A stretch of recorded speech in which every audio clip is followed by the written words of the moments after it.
Temaşevone heja carakidin dembaş. Ji Washingtonê ji dengê Amerîka bi bername ji Washingtonê em ê dîsa bihewrene. Di vê bernameyê de jî em ê qewmendînên girîng li Amerîka ji we re ragihînin, ji we re şîrova bikin ku ji çarşema borî heta niha çê li Washingtonê û li seranser Amerîka çêbûne qewimîne. Temaşevan delal li Amerîka di rojên dawiyê de carakidin korona dibe mijarekê girîng ji ber ku ew cûreya nû ya COVID-19 ku jê re Delta variant tê gotin bi awayekî lez û bez li seranser Amerîka bela dibe û ew jî tirsa ji nû ji kontrola derketina COVID-19 xurttir dike. Navenda kontrolkirin û pêşîgirtina nexweşiyan ya Amerîkî CDC hişyarî dide ku niha 51 ji sedê hemî pêketinên nû yan vîrusa korona bi cûreya Delta ye. Heta destpêkê hezîranê her du heftên dawiyên hezîranê em bêjin awayekî ne qas bilind bû lê niha yani her du kes yek ji wan bi korona cûreya Delta dikeve. Cûreya Delta jî çi ye? Temaşevan delal çima ew qas pisporên saxlemiyê ji vê vîrusê ditirsin? Ji ber ku ew awayekî nû guherî ya vîrusa koronaya û te bawerkirin ku pêşî li Hindistanê derketiye û zanin Hindistan tarûmar bûye bi rewşekî pir dijbar da derbas dibe û ew cûreya Delta ji wî welatî derketê bela bûye û gelek cara sê caran çar caran doktor dibêjin xetertir e, metersîdar e û yani rêjeya nexweşkirinê kuştinê gelek bilindtir e û dîsa jî pir zû hesanî û bi lezgînî ji mirovan derbasî mirovên din dibe. Ji ber vê yekê jî niha tirs carakê din çêdibe ku ew cûreya COVID-19 dikare carakê din hemî serketinên destketî, hemî awaya kontrolkirinê, hemî geşbîniya heyî carekê din birûxîne, hilweşîne. Loma jî pisporên serekî yên saxlemiyê li Amerîka hişyarî didin ku awaya herî baş, herî bi xurt ya xweparastinê rûberke, maske ku herkes bila maskên xwe bi kar bînin, dema çi derve ciyên şenîbar, ciyên giştî civakî bê rûberkê bê maske dernekevin, ji xwe re bikin prensîpek ku mask hebe ji ber ku hemî pispor hevbîrin ku awaya herî baş, herî hesan, herî bemesref girêdana rûberkane, maskane ev mirovan diparize. Dîsa em pir caran dibêjin çawa xemsaliyekî mezin li Amerîka heye ku gelek kes naxwazin derzê li xwe bidin. Tevî ku seranser cîhanê derzî vaksîn dest nakevin. Taybetî welatên xizan li Asya û herî girîng jî li Afrika ew li erdu ezman li vaksîna digerin û nikarin hem welatiyê xwe vaksîn bikin. Li Amerîka jî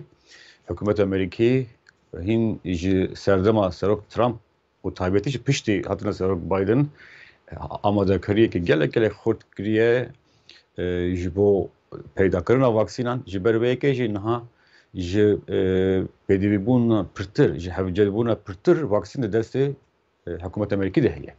Loma jî ev çend hefte hikûmeta Amerîkî hem dide rêxistina saxlemiyê cîhanî WHO û hem jî dide hîn welatên hevbend bi belaşî wan vaksînan dişîne bela dike. Lê li Amerîka tevî ku vaksîn bi terexa û ji hevcebûna zêdetir vaksîn hene lê beşekî mezin ji civaka Amerîkî naxwaze vaksîn li xwe bixe. Berê jî em dibêjin tim caran dubare dikin ku sedemin ve yeke be ambijin Baveriya oli ve gredaye be Baveriya siyasi ve gredaye hin kez dibijin olama Baveriya ma qadaqadike ku em ji derve xun yan derzi vaksin wergirin hin kez dibijin korona buxa virek bu derevek bu piftankek ki balonek bu neraste dema nexweşî çedibin bila bi rêkên xwezayî ew nexweşî bi davî werin mirov bi awayê ji hevdû derbaskirinê bi dayîna hevdû bila leşa wan bedena wan parastinê çêke dîwarê çêke vê rojê temaşevarin delal ez bixwe jî rastî serboriyek balkêş hatim trombîla min teker dolap taqiye bû kesek ku trombîla mirova dikişîne hat alîkariyê min bike mijar vebû ser korona vî camerî mirovek jî aqil xuya dikir yani mirovek jî dagirtî xuya dikir dema hat ser korona bi heman awayî bersivde got yani dema xude nexweşî dide derman jî dide çareserî jî dide ew qas pere mesraf ser êşî ji bo vaksîn zext ser gel dikin ser me dikin nabe wisa yani ji min re gelek balkêş mirov dixwîne godar dike temaşe dike lê rasterast civakê de mirov dema wan nêrînan dibîne ev pirtir dibe alîkar ku mirov fehm bike yani psikolojî nêrîn boçûn çawa ye yani vî camerê jî got min li xwe ne li xwe daye ne li hewîjena xwedê ne ji zarokê sê zarokên wî hebûn li zarokê xwe daye û em nadin jî ji ber ku hem maytêkirina azadiya me ye yani müdaxilê azadiya me ye hikûmet ew qas givaştina li ser me dike û hem jî nehewciye bi ser şaristanî mirovahî bi hezaran nexweşî dîtine lê kaniye hemiya têk bibe bişkene loma ew jî yek ciwan e wekî sermagirtin e wekî persîv e loma jî nehewciyekî mirov serê xwe bêjîşîne û hikûmet jî baş nake ku ew qas givaştin li ser me dike yani ew jî tiştekî balkêş bû ji min re ku çawa Amerîka gelek kes bu hadi fikrin taybetî li eyaletên başûrê Amerîka rêjeya vaksîn lexistinê vaksîn ledanê gelek kemtirê ji aliyê bakur niha jî wekî pispor caran dibêjin em jî di vê bername de dubarê dikin ji ber ku ew nexweşî derbas dibe derbasîkar e loma jî nebeste ku ez xwe biparêzim divê tu jî xwe biparêzî ew jî xwe biparêze ew jî xwe biparêzin yani tiştekî hevbeşî ye tiştekî girseyî ye lê li vir tirs mezin dibin tirsên heyî divê rojên dawî de hîn mezintir dibin ji ber ku wekî me gotî taybetî ew eyaletên ku li başûra Amerîkanê ew hez nakin lê li gor pêzanînên CDC navenda kontrol û pêşîgirtina nexweşiyan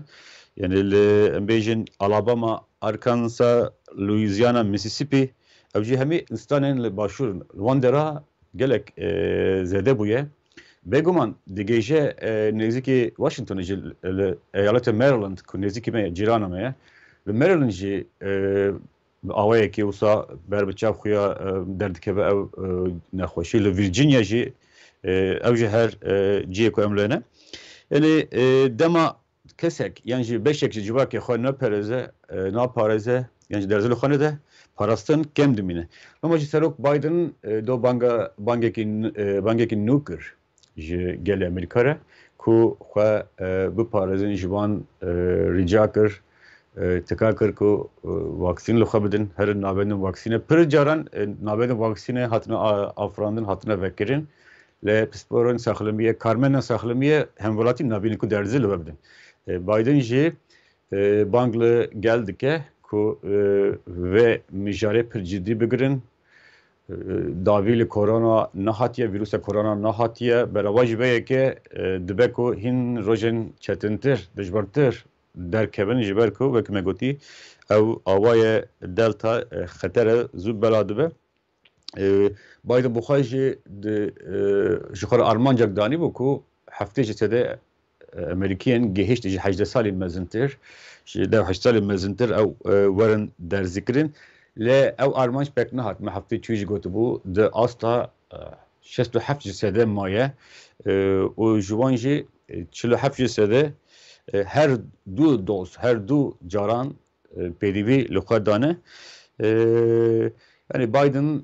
naxwaze carakidin pîvan peşîgir tedbirên peşîgir bîne ji ber ku hem civak benteng bûye hem kardar karsas naxwazin carakidin kargehên wan karsaziyê me karxaneyên wan werin daxistin rêvebirî li gor agahiyên ku heyî niha hizir nake ku carakidin ev qedexe dêne le de hemen demê de jî hişyarî jî zêde dibin ji ber ku tirsekî wa heye ku rewş dikare xirabtir bibe. Anthony Fauci gavadînî ve ser ekrana jî dît pispora serekî li Amerîka ev jî dibêje vaksîn derziyên ku nahene Moderna, Pfizer û Johnson & Johnson dibêjin ew heta asta ke pir bilind ev vaksînên heyî ji bo nexweşiyên ji bo awaya cûreya nû ya korona jî bi bandore loma jî herin derzê xwe bidin vaksîn bikin da ku hûn nexweş nekevin kesên vaksînkirî pirtir parastîne ji kesên ne vaksîn kirî loma jî mirov dikare bêje hikûmeta Amerîkî jî rêveberiya Biden jî ketiye hewlekê ku carekidin gel bişîne navendên vaksînkirinê da ku derzê li xwe bidin. Li ser mirov dikare bêje rewşa korona ev agahî hene mirov niha berxwe bide eyaleta Florida ku ew ciyekî geriyan e li Amerîka ciyê deryaya okyanusa plajên xweşik zelal ciyê benvedanê li Florida di 24 Hezîranê de malbaraniyekî mezin çêbibû tê bîrave avahiyekê bilind pirqetî hilweşiya bû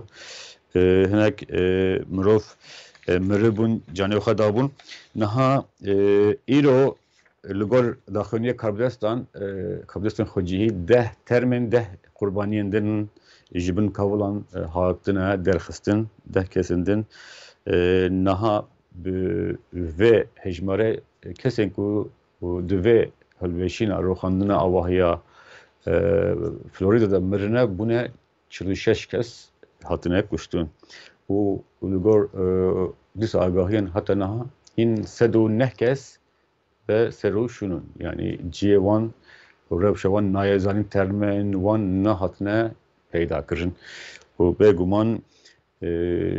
her roja ku wiha derbas dibe ji bo malbatan dibe xemgîniyek mezintir eşekê mezintir dema hefteyê çûyî Kurdistên xwecihî neçar mabûn mecbûr mabûn ku awahiya din jî hilweşin bi awayekî plankirî hilweşînin da ku hem xebatên rizgarkirinê xebatên derxistina terman hesantir be û hem jî bahoz baroveya Elsa ku tiştekî ew jî malbaraniyekê din e ku Florida niha rûbûriye yani bahozekî pir xurt ku wekî asta barove de bager de ye jê re dibêjin Hurricane Elsa ji ber vê yekê jî hikûmeta Florida neçar me ku awahiya nehilweşiyayî jî hilweşîne bipaqîne bi bombayan bi maddeyên paqînkar hilweşîne da ku ew agahî ew awahî bi hêza barove ziyanên nû çeneke nebe sedema mirinên nû loma jî çend roj ber ev awahî hatibû hilweşandin rûxandin wêrankirin niha îro 10 kesên din termên meytên 10 kesên din hatine derxistin 46 kes bi giştî niha hatine piştastkirin ku mirîne termên wan hatine dîtin lê 109 kesên din jî hîn nayê zanîn bêguman piştîkî o awahiya din jî hate rûxandin hate hilweşandin hêviyên rizgarkirina kesên saxmayî kêmtir bû hindiktir bû yani Florida ku belkî me gotî niha îro waliyê Florida dibêje DeSantis dibêje piştî vê bûyere êdî Florida nema Florida berê em nabûn wekî berê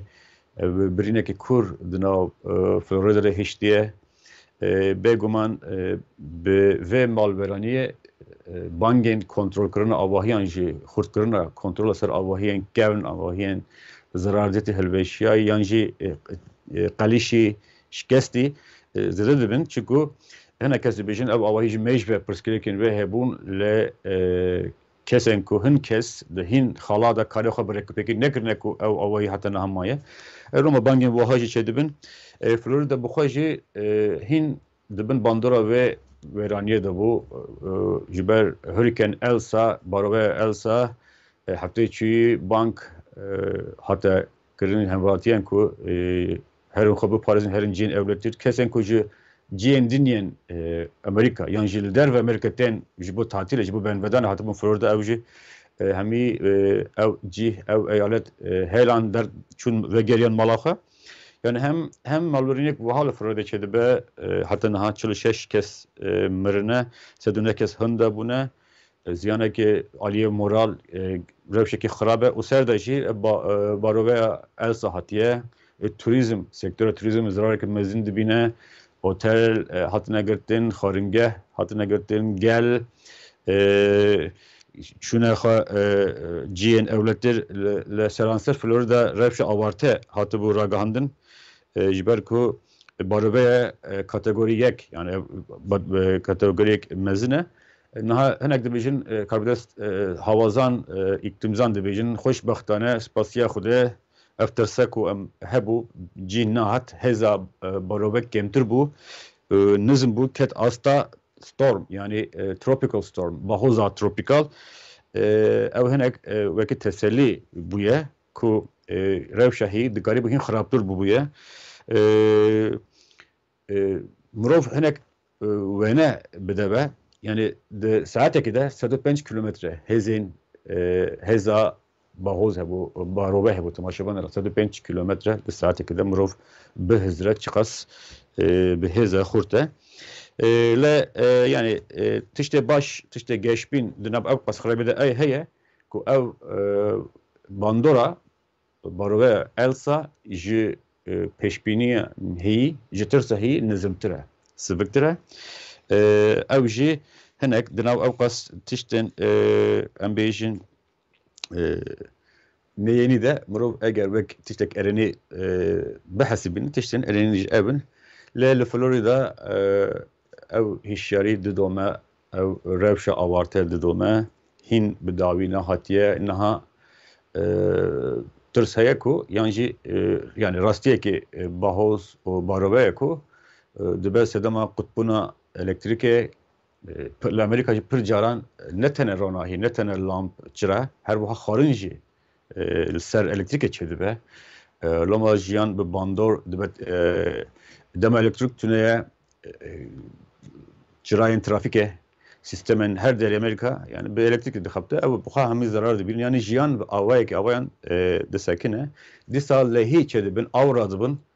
em bêjin binerin ev pir di keliyekî di demekî pir biçûk de çawa rewş tê çi halî bi dehan rûdarên trafîkê çêdibin mirin û birîndar bûn çêdibin yani ciyekî ku mirov diçe venexwe de ciyekî ku mirov diçe ji stresa rojane bireve li bixe ew cî bûye wiha wek rewşekî pir xirab ev Floridayê bedew rindik ciwan niha xuya nake Florida bûye tevlihevî tirs malberanî bahoz bager ser de jî ev malberaniya hilweşandina avahiyê derxistina miriyên nû rewş Florida wiha ye temaşevan dela baş e mirov here hêdî here siyaseta derve çi heye li Washingtonê niha rewşa Efganistanê ciyekî girîng digire ji ber ku niha CENTCOM fermandariya hêzên navendî CENTCOM dibêje not ji sedê vekişîna me ji Efganistanê pek hatiye bêguman girîng e û lê Pentagon bal dikişine ku vekişîna kişandina hêzên Amerîkî bi temamî bi tewahî heta dawiye tebaxê meha heşt tebaxe ve bidome li Amerîka yani wek hemî cîhan ew wêneyên ew dîmenên ku bingeh Amerîkî tê êrişkirin tiştên li wedeletên birin li wir jî tê axaptin lê Pentagon dibêje her tişt plankiriye sedî not kişandin çêbûye Rêveberiya Biden dibêje nêzîkî 20 sala em li vî welatîne êdî bese rexne jî tên ku gelo di awayê di rêbaza vekişînê de hinek pirsgirêk hene yan tune ne. Pir kes dibêjin çawa leşkeriya Amerîkî bi wî awayî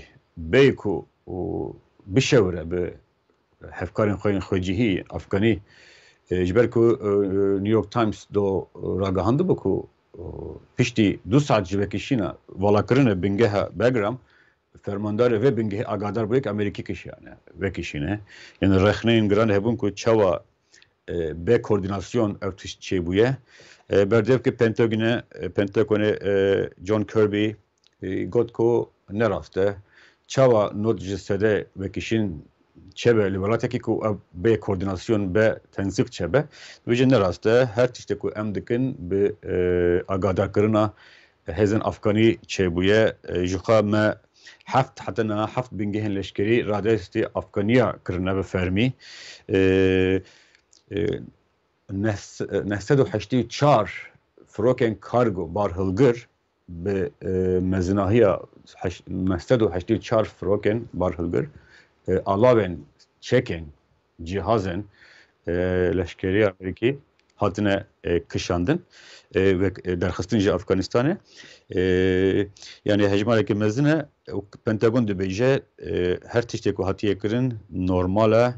hêzên Efganî agadarin ew divê peyvajî dine li Medya Amerîkî wiha nanîvise Medya Amerîkî dibêje dema Amerîkî çûne elektrîka bingehê jî qûtkirine be leşkerên mayê di nav şevreşiyê tarî dimane û fermandarê nû ya Efganî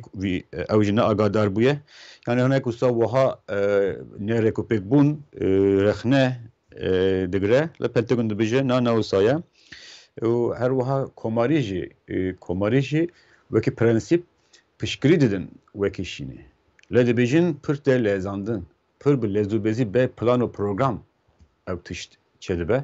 ew jî zirarak digihîne wêne Amerîkîya cîhanê nav cîhanê çawa bingeh Amerîkî tê êrişkirin alem diçe tiştên Amerîkî ji xwe re wekî digirin talan dikin wiha tê navkirin û Taliban her der pêşveçûna xwe didomîne bi dehan kes xwe radestî hêzên Efganî xwe radestî Talibanê dikin hinek ji wan direvin welatên cîraniyên wek Tacikistanê û ew jî hem ji ber ne plankirin ne plankariya hikûmeta Amerîkî çêdibe endamê civata nûnerên Amerîkî Michael McCaul ku nûnerê Texasê ye û ew endamê mezin ya komisyona tekilîn dervê civata nûnerana ew rexneyên tund li awayê vekişînê dike rexneyên tund li Rêveberiya Biden digire ku bi vê awayê bi vê rêbazê cesaret didin Talibanê re li ber pêşveçûna Talibanê vedikin dibin sedema tirs û panîkê loma jî diviya bû ne bi vê awahî bûye dibe pirtir bi rêkûpêkî bi plankarî bi koordinasyona bi hêzên xwecihî ve bihata û ew rexneyên komarî rexneyên wî rengîtînin serokê berê Trump jî berê demekê kin awayê vekişînê rexne kiribû kutubê ku ne bi vê awayî ne rast e loma jî yani wekî giştî di bîra giştî Amerîkî de piştewanî heye ji bo vekişînê lê di hemen demê de jî nerazî bûn rexne Medya Amerîkî û Partiya Komarî hin nav Partiya Demokrat de jî dibêjin gelo dibe ku em pir dilezînin hinek bi aramtir hinek bi demekê dirêjtir firehtir baştir dibû ji ber vê yekê jî mirov dikare bêje mijara Efganistanê jî bi vî awayî di rojeva di karnameya Amerîkada cî digire temaşevanın xweş dibî. Li ser İranê jî o dizanin İran mijarekî giring e li Washingtonê wek devletekî neyar te hesibandin tevê ku Serok Biden Partiya Demokrat Rêveberiya wî hez dike danûstandin bi Îranê re çebe لده hemen demeleji hem ji hatina reisi wek serokê nû û hem jî kiryarên Îranê li Rojhilatê Navîn dibe sedema rexne nerazîbûn razîbûna hikûmeta Amerîkî do berdevkiriye Wezareta Derve Amerîka net price hinek daxuyanî dabûn ku İran dibe ji kiryarên provokatîv kiryarên ku armanca ben provokirina me û hin hezan dibe ji van kiryaran dûr bisekine. Ji ber ku dibe deme de ku İran dixwaze vegere peymana navîkiyê 2015 ku İran Amerîka û çend welatên hezên cîhanê bi hev re imza kiribûn dibe kiryarên wiha nabe alîkar li ser çi dibêje net price temaşevanên delal İranê Ajansa Enerji Atomî ya Navnetî roja sêşemê agadar kiriye ku ew hinek uranyuma dewlementkirî pitandî di asta sedê 20 de dixwaze di reaktorek nuklerî de karbîne. Yani ew agadarî daye Enerji Atomî ya Navnetî li ser vê daxuyaniye ev sazî jî saziya netewên yekbûyî jî welatên endam agadar dike ku İran ji me re wiha gotiye. Rêveberiya Biden jî dibêje ew dibe deme de ku tirsên wiha hene ki İran ji bo çekên navokî uranyum hildiberîne çêdike ev ji tirsînê hî zêde dike. Ji ber vê yekê jî dibe İran ji kiryarên wiha dûr bisekine da ku em bikaribin peymana heyî carekî din bivêjinin zindî bikin li ew ragihandina Îranê nabe alîkar ji ber ku ew rê li ber kiryarên neyênî vedike û ew binpêkirina peymana 2015 ne ku di serdema Obama da hatibû imza kirin. Pekî tê bîravê jî ji xwe hefteyên borî de hinek êriş bi ser bi grûpên ser bi Îranê bêje hatibû kirin alî Amerîka li Iraq û li Sûriye jî leşkerên Amerîkî dibin armanc yanî ev girîjiya bi Îranê re didome li Rêveberiya Amerîka di aliyekî de dixwaze diplomasî çêke dibêje em diplomasî çekin li di aliyê din de jî dibêje em rê nadin kiryarên provokatîv yên Îranê bi wê awayî rewşê wiha ye bername me jî bi dawî hat em hêvî dikin ku temaşevan delal kefave ye vekî her hefte hêviya me ev e em çaverene ku di çarşemê were de jî em bi hev re bin bu yerên girîng em bi were binirxînî ji were şîrova bikin heta roja çarşemê bi min di xêrexweşiyê de bi xatirê ve em baş.